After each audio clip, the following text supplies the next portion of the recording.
TTD EO Anil Kumar Singhal ను ప్రభుత్వం బదిలీ చేసింది. ముద్దాడ రవిచంద్రకు టీటీడీ ఈవోగా అదనపు బాధ్యతలు అప్పగిస్తూ ప్రభుత్వం ఉత్తర్వులు జారీ చేసింది. రవిచంద్ర ప్రస్తుతం సీఎం కార్యాలయం ముందు కార్యదర్శిగా ఉన్నారు. తిరుమల లడ్డు కల్తీ నెయ్యి వ్యవహారంలో అనిల్ సింఘాల్ ను బదిలీ చేయాలని సిట్ లేఖ రాసిన నేపథ్యంలో ప్రభుత్వం ఈ నిర్ణయం తీసుకుంది. జీఏడీలో రిపోర్ట్ చేయాలని అనిల్ కుమార్ సింఘాల్ ను ఆదేశాలు జారీ అయ్యాయి.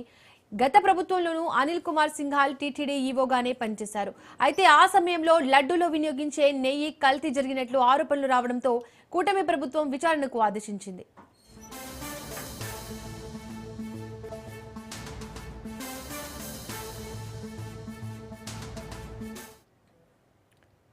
గత ప్రభుత్వ హయాంలో కల్తీ నెయ్యి టీటీడీకి సరఫరా అవుతున్నప్పుడు ఈవోగా ఉన్న సింఘాల్ దీనిని గుర్తించడం విఫలమయ్యాడని సిట్ నివేదికలో తెలిపింది.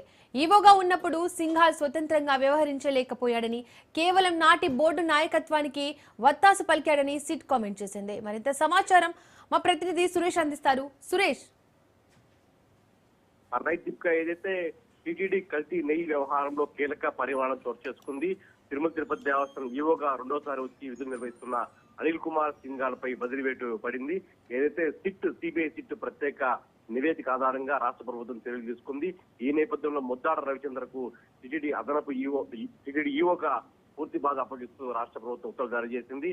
జీఏడీలో రిపోర్ట్ చేయాలని ఆదేశించి గతంలో 2017 మే 6 నుంచి 2020 అక్టోబర్ 4 వరకు కూడా తిరుమల తిరుపతి దేవస్థానం ఈవోగా అనిల్ కుమార్ సింఘాల్ పనిచేస్తారు. ఆ టైంలో 2020లో కొనుగోలు సంబంధించి మార్కెట్కి సంబంధించి నెయ్యి కొనుగోలు వ్యవహార టెండర్ లో ఈవో పాత్ర ఉందని సిట్ నివేదిక ఆధారంగానే ఈ బదిలీ జరిగిందని చెప్పుకోవాలి. పూర్తిగా నెయ్యి కల్తీ వ్యవహార దుమారంలో అనిల్ కుమార్ సింఘాల్ పై బదిలీ వేటు పడిందని చెప్పుకోవాలి. మరోవైపు టీటీడీ నూతన ఈవోగా ముద్దాడ రవిచంద్రను నియమిస్తూ రాష్ట్ర ప్రభుత్వం ఉత్తర్వులు జారీ చేసింది.